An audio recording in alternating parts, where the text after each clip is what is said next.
Hey guys, back with another video. Today we're in FSEconomy. I believe this is episode 13. We're in Upolu, Hawaii. We're going to be flying the Seneca here, the Seneca V, which is a Carenado plane that I have.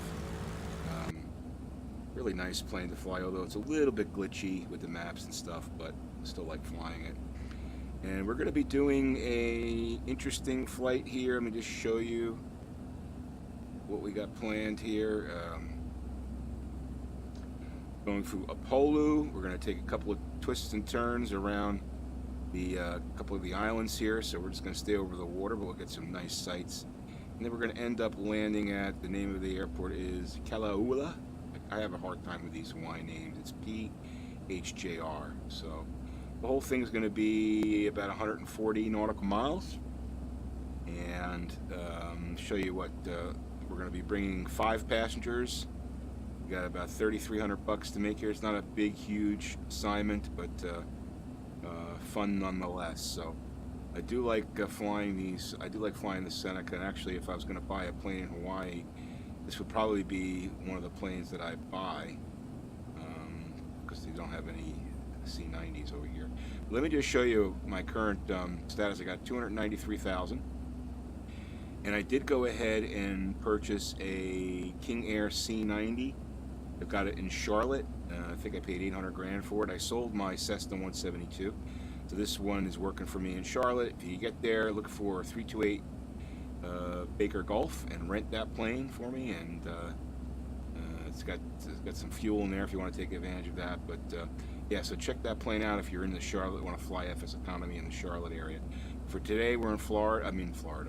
We're in Hawaii, and I do have the Ortho 4XP in Hawaii, which is makes the landscaping so much nicer. And yeah, so it should be a fun flight. Let me just show you, where's my flight here.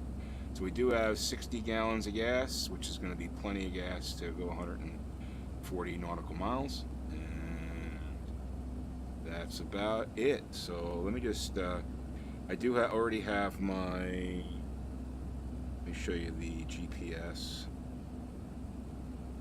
I already have the my flight plan in here, so we're going to Macon, IPO, and then to PHJR. You can see in the upper left-hand corner, I've got that same flight plan there. So now in this plane, the map, I just used the main display for the map. It's only got the 430s in it, and that's plenty to get us where we need to go. And with that said, we take off and fly away to into the Hawaiian Islands here. So let me just get FSEconomy up and going here. Logged in, starting the flight.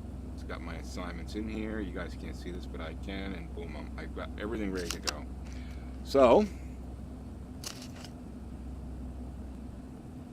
alrighty, let's see here.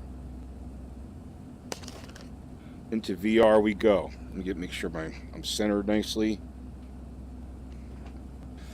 All right, I got the yokes out of the way. We're gonna do flaps to 1.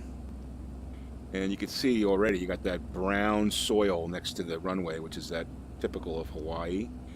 And let's do our quick check of the flight controls. Okay, ailerons, they're okay. Elevator, that's okay. And my rudder, doing fine. Okay, good to go. Back inside here, we got the 2 big engines here, plenty of power. Probably cruising at about 160 knots, and get to our location very quickly. So where's our autopilots? Right there. We want to have that on nav. Actually, we don't want that on yet. So this autopilot's kind of funky. I'm still trying to figure out how the best way to use that. But in any event, let's go. We'll rev her up here. We don't want to go too much because we don't want to overcook the engines.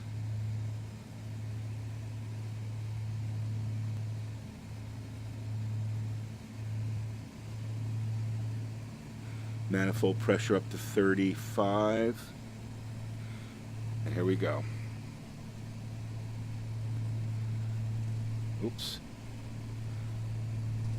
Rudder pedals seem to be a little different on every plane, which I guess it would be in real life. So let's get our speed up towards 67 knots, 70 knots, and 80 knots, and we should rotate right there. Beautiful. Up in the air.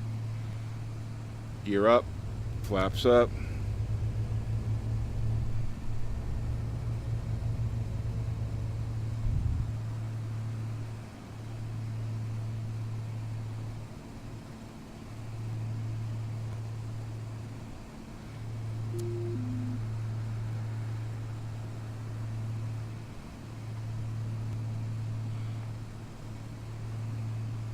I feel like this plane's a little bit sluggish.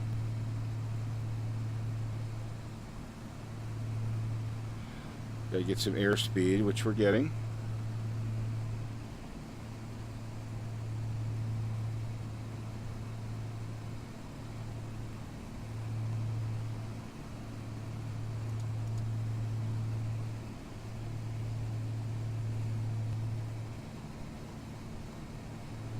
Trim it up a little bit here. Let's see, what's our altitude? We're at 700. I guess we'll probably go to about 1,000. This should be fine. Then we'll hit our autopilot, and then we'll be on our way.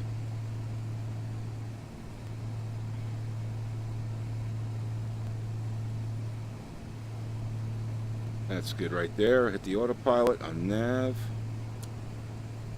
And we should hold our course and our altitude.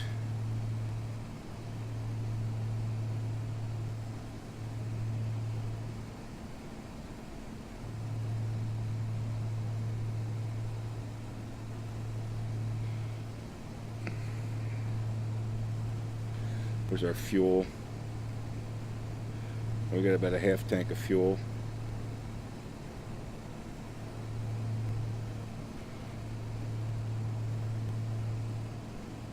Holding at 1,000. Starting to pick up some airspeed. Coronados are definitely eye candy inside the cabin, no doubt about it. They look really cool. The gauges and stuff just looks very, very cool. See if I can turn some cabin lights on here. Where's my lights? Guess they're down here, right? So you can see things a little bit better. All right, we're holding at 1,000, and I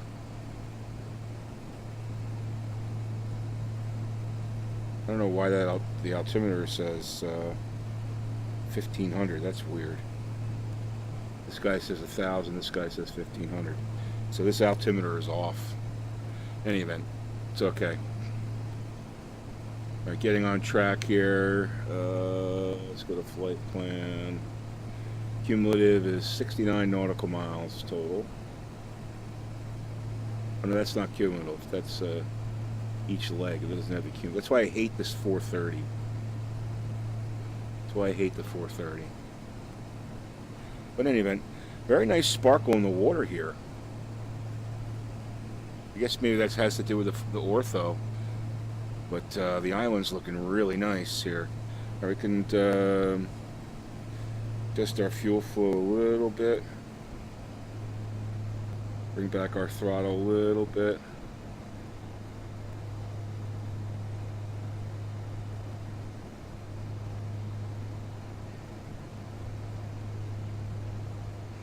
Holding steady at 153, 152 knots.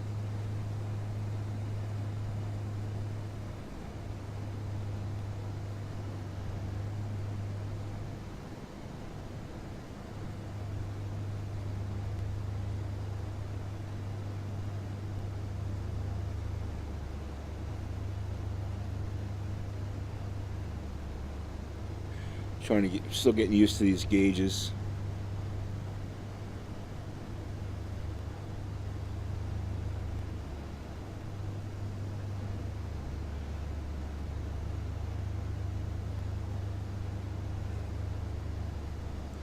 Alrighty, we seem to be in good shape here. Let's check out the frame rates. 25, 26, I'll take that. Let's check outside the plane. Ooh, a little loud. They're looking gorgeous. Actually, I think what I can do here is get a flight configuration and just make sure my visibility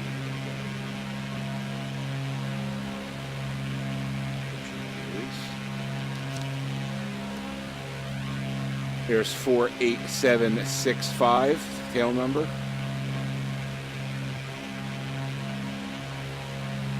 Flying over the Pacific. Back in the plane.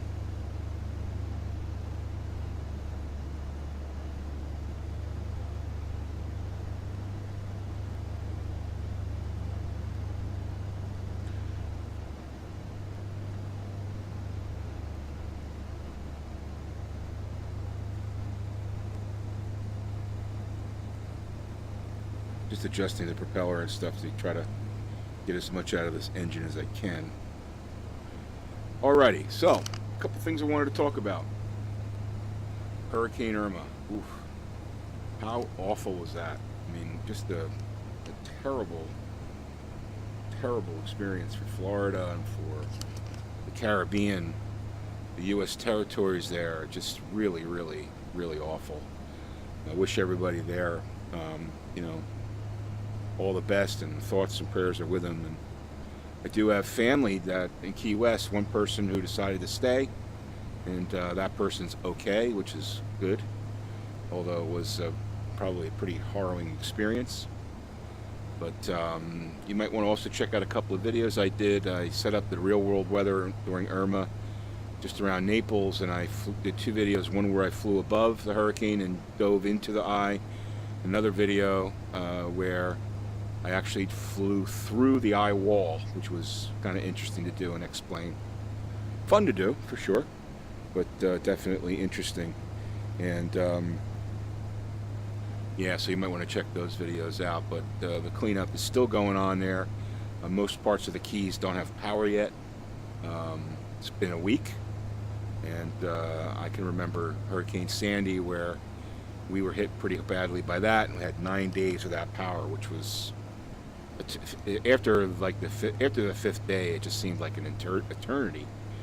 But yeah, so I know what those people are going through. Although I don't think we had the same destruction during Sandy where I was versus what they did. I know that down by the Jersey Shore and the New York beaches and stuff was terrible. But from what you see in the devastation, especially in like St. Martin and St. Thomas and those areas, just terrible. So just hope that those people can recover from that. So other really terrible thing that's going on is this lunacy with North Korea, and this lunatic who actually shot a missile at Japan, over Japan, which is, it's just unbelievable that he did that. And I started to think about it, and the only way you can stop someone from doing stuff, two ways to do it. Either you forcefully stop them, or you figure out what they want and you help them get what they want to stop. So the second one is the negotiation and diplomacy, right? What do they want? How do you diplomatically get them to that point where there's a compromise and they will stop? Well, the problem is, I don't think this guy wants anything except to destroy people and to feed his massive ego. So how do you negotiate with that? You can't negotiate with that, because here's a person that would sacrifice all the people in his country for his own bidding, which right there tells you that you're not dealing with somebody that is willing to negotiate. So if that's really the case, and you can't go through diplomacy to satisfy and come to some sort of agreement with what this person wants, there's only one alternative, and that's to squash him.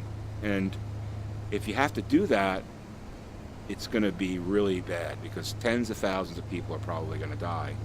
No one likes war.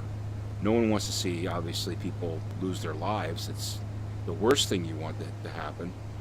The last thing you want to happen. But unfortunately, this guy, I don't think there's going to be any other way with him. And at some point in time, I think he's going to do something so drastic that there's not going to be any alternative. If one of his missiles hits land and kills people, it's over. The whole world wants it over. I mean, even China doesn't want to deal with this guy, right? Even China wants it to end. And they created the monster, really. Them and, our last 10 years of kind of like not really doing it, just kind of ignoring it, while this lunatic beefed up his technology and was able to build up an arsenal. So, unfortunately, we're stuck with this pig now, this horrible thing, and the roosters, the roosters have come, the chickens have come home to roost, as they say. So, God, I hope that nothing terrible happens, but unfortunately, I think that like I said, you've got two choices, and the negotiations just not going to work with this guy because we don't know what he wants. What does he want? He wants to rattle a saber. He wants to destroy America. He wants to destroy Japan. He wants to destroy everybody. It's insane. So anyway, it's a really terrible thing, and it's hard to have to think about that. But that's why I fly in VR, because it gets me it gets me thinking about other stuff and not all the craziness that's going on in the world. Speaking of that, I was, I follow the VR Facebook pages, especially the Oculus Rift group, not pages, group, Facebook group. And there was a question posted there by one guy that said, have you ever thought about selling your CV1, your current Oculus Rift, and waiting for the next version? I started to think about that. So basically, you've got this really cool technology that allows you to go into a different world and see things in 3D, like I'm doing right now. In a plane, I feel like I'm in a cockpit, I'm looking around, I'm looking at the hills of Hawaii, right? And I'm flying a plane in 3D, and I look down and it looks like there's water underneath me. So basically, sell my thing and wait 18 to 24 months for the next version to come out. So what do you do for 18 to 24 months? Just wait? It's the most ridiculous question I've ever seen. And, I've seen this in other forums where people say, well, should I buy a Rift now or should I wait? Well, and I've talked about this a little bit before, but so here's my thoughts on it. So right now, Rift is at its lowest price ever, $400. I think it's still at $400. And if you choose a Vive, if you want a Vive, that's low too, right? The PC you have to build to run it is probably about $1,200 to $1,400, depending on which graphic card you want to get. I think 170 is a sweet spot GPU, and the 6700 is probably the lowest CPU you want to get for VR. So you could build a decent system around those two components in the $1,200 to $1,400 range. You should be able to, right? So it's not too crazy expensive if you're interested in getting into VR, right? When the next release of VR comes out, the next Oculus CV2 or the HTC Vive 2, if they're still around, because they're talking about selling off their VR interests, or the other, whatever company, Microsoft or Lavino, or a bunch of other ones are starting to come out now, right? They're all based on 1080p type, a little bit higher than 1080p type resolution. I mean, you have the PMax or whatever it's called from China, which is, they claim 4K, and now they're talking about 8K. But rest assured that that's not on the same playing field as far as touch control and tracking as Vive and Rift. So it's like a glorified video viewer, really, is what it is. Okay, you can do some games, but it's not. It's like the HTK2. It's not really a mainstream VR headset. That said,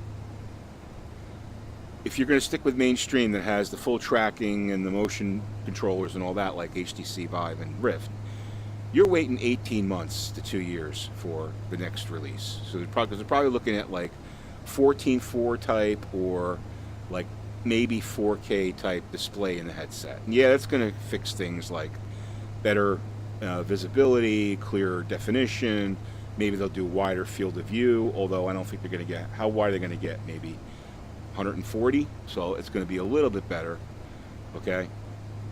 But you're going to be waiting 18 months to 2 years for that. That's my belief, unless they're doing something without us knowing about it. But also, added to that, you're going to have to build a fairly hefty PC, right? To shoot 14.4 or 4K at a headset at 90 frames per second, you need a pretty hefty GPU and CPU.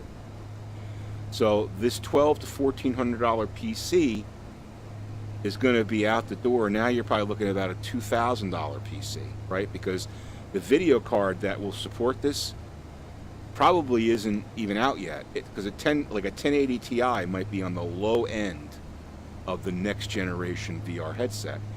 We're talking about a 2080 Ti, the next generation of NVIDIA GPUs that'll probably support that. So if you're interested, so the moral of the story is this: in my humble opinion, if you want to get into VR, why do you want to waste 18 months to 2 years not having it? Okay, because you're waiting for something.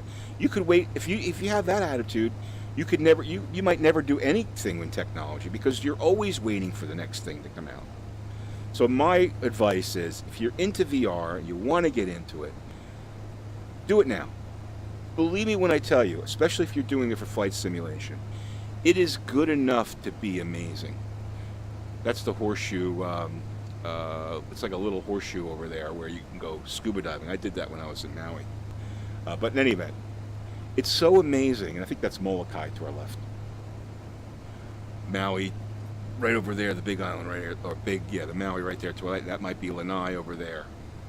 But in any event, if you're into it, do it now, because I'm telling you, X-Plane 11, even with Fly Inside, and X-Plane 11 is going to be coming out with the native VR. It's very, very cool. You know, I look forward to flying in VR, and I've been doing it for quite some time, and I've had a VR headset for over a year, and I've been flying in VR for, I don't know, at least 6-8 months, something like that, maybe even longer. And I still look forward to doing it, and I'm still like interested and feel like I'm in a plane, and it's still cool, right? So don't throw away 18 months to 24 months waiting for it to be even more amazing. It's amazing now. Compared to what we used to have 5 years ago, it's amazing. Okay, yeah, things are a little blurry. You get used to that, all right? Do it now. That's the moral of the story. So people, stop asking, should I wait? If you want to do it and you got the money, bite the bullet and just do it. You're not going to be sorry. And if you don't like it, you can always sell it on eBay. But I'm telling you, you're not going to be sorry. Okay? Anyway, that's my spiel on that. Alrighty, so wanted to also talk about switching gears. The Foo Fighters. I'm a big Foo Fighters fan, and they just came out with an album today, actually. Well, actually, this video is going to post later on, but on September 15th, they came out with an album, Concrete and Gold. And their last album was Sonic Highways. I guess it was in 2014, if I remember correctly, which I really like. It was an album based on, they recorded each song in a different city, and the song was about that city. And they did an HBO special about it. There was 8 or 10 shows or whatever. I looked forward to every week. It was awesome. Dave Grohl's like amazing. The whole band's amazing. Taylor Hawkins is an amazing drummer. I'm a guitar player, by the way, so I'm very into music. So in any event, this album came out, and listen, I had heard the first one, Run, I think it's called, and The Sky Is Your Neighborhood, I think it's called. Those two came out a couple weeks ago on video, and I thought those were very good. So I listened to about half the album this morning, and man, I was like, it's pretty good. It's really good, but it's definitely different for Foo Fighters. It's got more of a, well, not all. I haven't listened to the whole thing, but for what I've listened to so far, there's a lot of like Beatles, and I know Dave Grohl loves the Beatles. He's a big Beatles influence guy, right? But there's a lot of there's a lot of Beatles influence, like especially like the background vocals and stuff, and the sonic soundscapes and the note changes. There's definitely a lot of. It's almost like I started thinking about Sgt. Pepper's from some of the songs, you know. But it's, of course, it's got that Foo Fighters like hard edge. But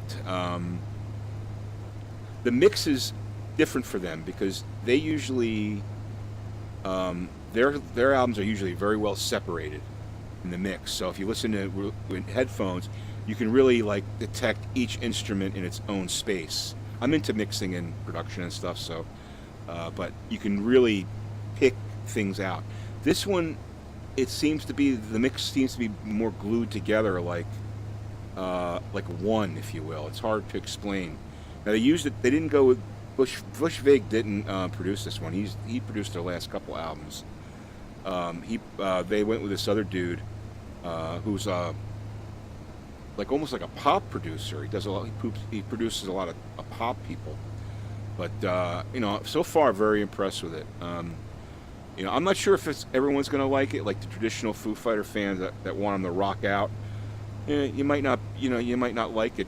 Although there is definitely a lot of rocking out, but there's some weirdness in it too. So, anyway, you can, if you have Spotify, you can listen to it. I think you can even listen to it on YouTube. But yeah, Concrete and Gold, Foo Fighters album, definitely check that out. So, all right, so where are we? We're just probably almost about halfway. Let me just see here.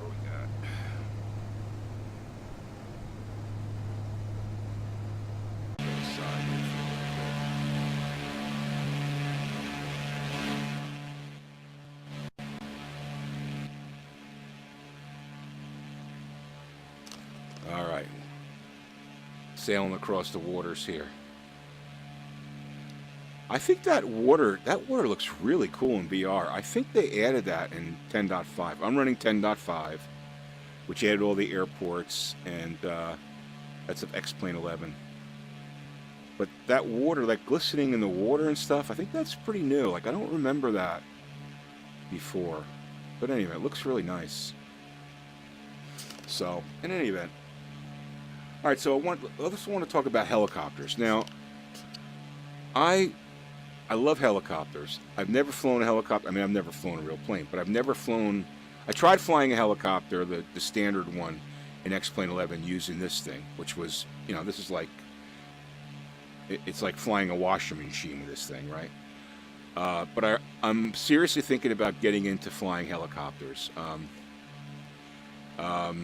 So if any of you guys have any suggestions on helicopters, you know, I know one of the guys that I communicate a lot with is Belgiode, and Bell is, I know he's big into helicopters. He has a YouTube channel. I might want to check him out. It's BELGEODE, I believe it is. So check him out. It's got a great YouTube channel where he does flight simulation. But I also know that he's into helicopters. I'm looking for some advice on like a nice helicopter to get that's easy to fly and learn on, that looks cool, that will look cool in VR, and it's not too expensive, obviously, but it'll teach me the basics of, allow me to experiment and learn the basics of flying a chopper. Now, I'm planning on getting I think the Thrustmaster 1600 something throttle and stick, which looks pretty good because you can reverse it to left-handed. And I was thinking about doing that when I fly the SR20, because the SR20 has a left joystick, single joystick. So I thought that might be cool. But in any event, I'm thinking about getting the 1600 throttle and flight stick for that. So it's got pretty good ratings, and it's like $120 or something like that. So it's not too expensive. But yeah, so I'm thinking about helicopters. I mean, wouldn't it be cool flying around Hawaii in a helicopter? I think that'd be really awesome. In VR, I think that'd be like really awesome, right? So if any of you guys have suggestions on, you know, nicely made, it's got to have it's got to have realistic flight engineering or flight physics, and you know, not too expensive, but looks cool, and you know, will help me learn how to fly a helicopter. Let me know. I'm looking for some suggestions. And you know, love to hear what you think about that. All right, let's see what we got here. So, how are we doing on fuel? Plenty. Oh, we're doing fine on fuel. 158 knots right at the top there. Yeah, I'm really glad I did the Ortho 4XP. It didn't take up too much room for Hawaii because the islands are small, and water with Ortho 4XP doesn't really take up that much space because it's pretty, you know, it's pretty simple, if you will. Oh, look at that peak right there. That looks awesome. Or that cliff, not peak, cliff. That looks awesome. Wow, that's cool. Just taking that in. Let's go outside here and see. Look at that. That's neat.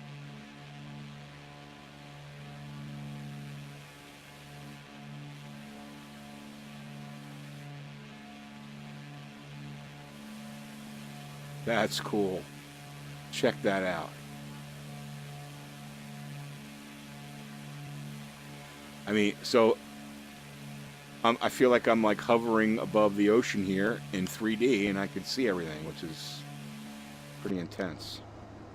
All right, making our turn here.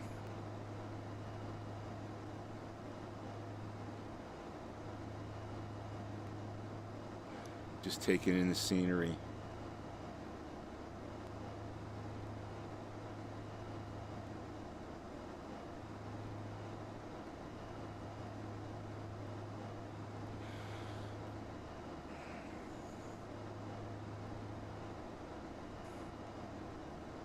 Looks awesome. All right, let's fast forward a little bit here.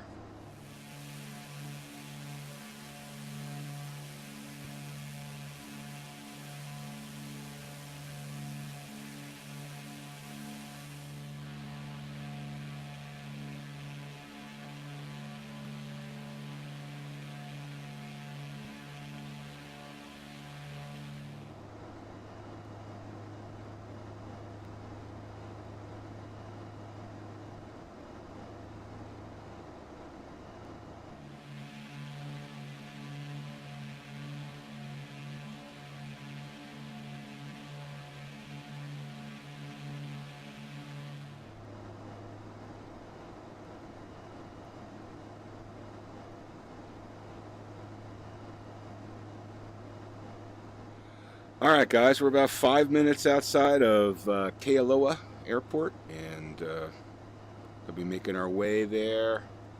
Heading straight for the airport, so I'll have to pick up the runway. The runway's going to be perpendicular to me, so I'm going to come in on the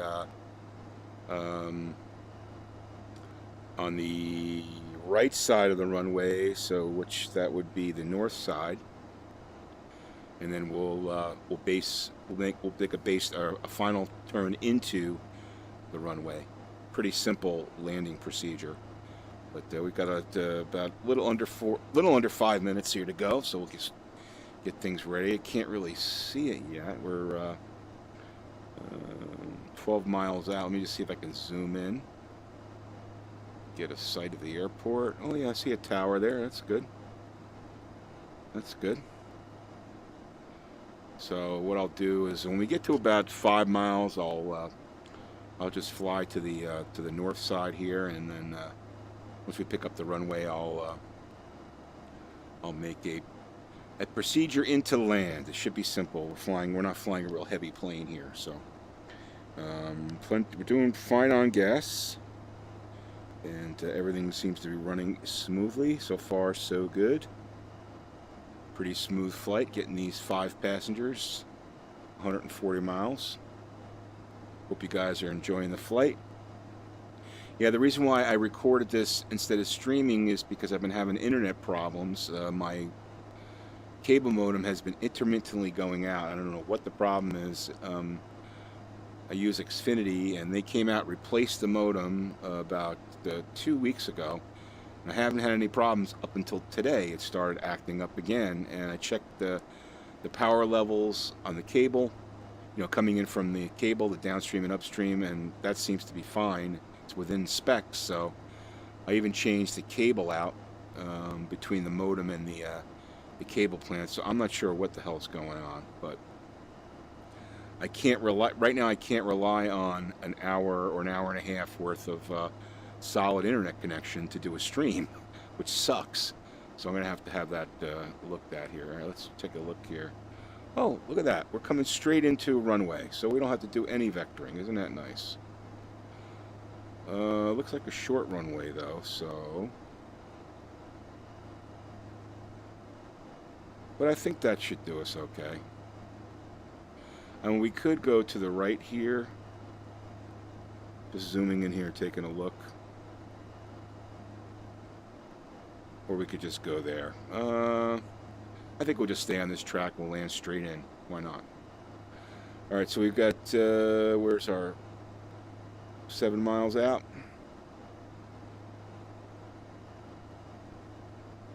Yeah, 6.8 miles out.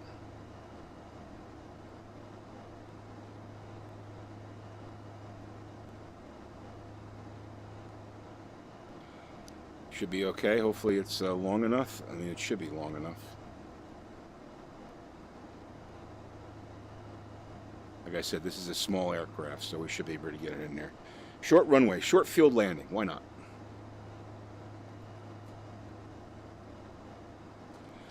All right. 5 miles out from the airport. Let's take it off autopilot. Okay, we got the plane. You can see I got the plane now.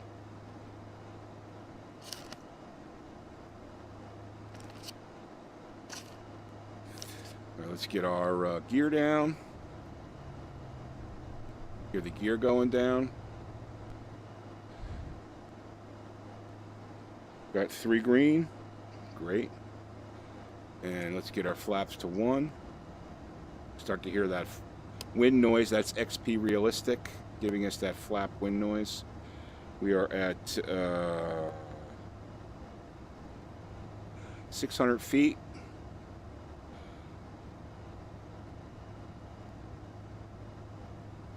Flaps to second position. I'm going to get my mixture in and my prop in.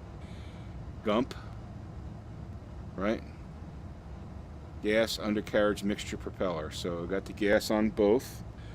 Undercarriage wheels are down, mixture is in, and prop is in. Kind of drifting to the right here, so let's get over to the left. Airspeed coming down about 120 knots. We want to come down a little bit more. Let's get flaps to full. Show you what that looks like on the outside here with the flaps down. There we go. Coming in there. Looking good.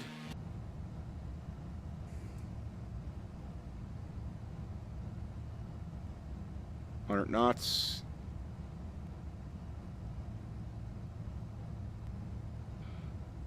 Great scenery, man. Looks awesome. Definitely to the right of this runway. I'm gonna get over here a little bit. My rudder.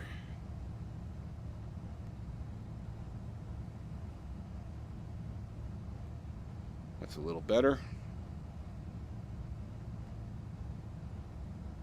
We could have landed that way, but this is just fine.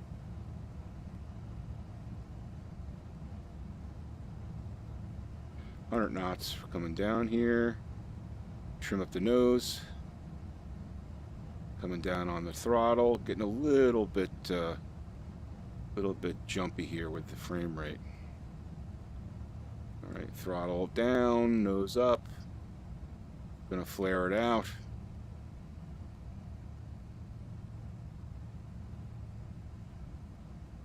Nice, easy landing. Beautiful. Throttle back. Flaps up. And we can stop right here.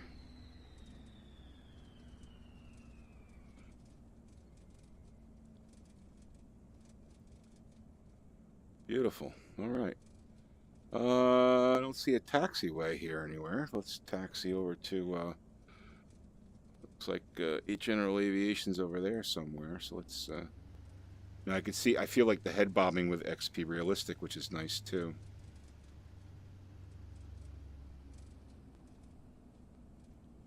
Hopefully we could taxi here.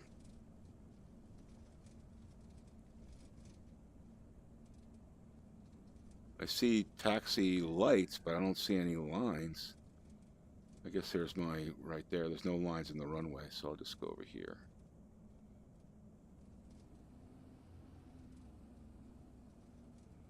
You're definitely getting some choppy frame rate here. All right, we're clear the runway. That was a nice trip. Let's get this over to parking, and we'll see how much money we made. FSEconomy. Saving up for another plane. Not sure what I'll buy. Maybe I'll buy this plane. Maybe I'll buy a Seneca. Not sure. It's a nice plane for the islands. Although, like I said, I would like to have a. I'm kind of staying out, kind of doing a bad job of staying in the yellow lines here. I would love to have a C90 in the islands because you could, you know, make a decent chunk of money carrying or flying 11 people at a time. Let's go over into this hangar. Why not?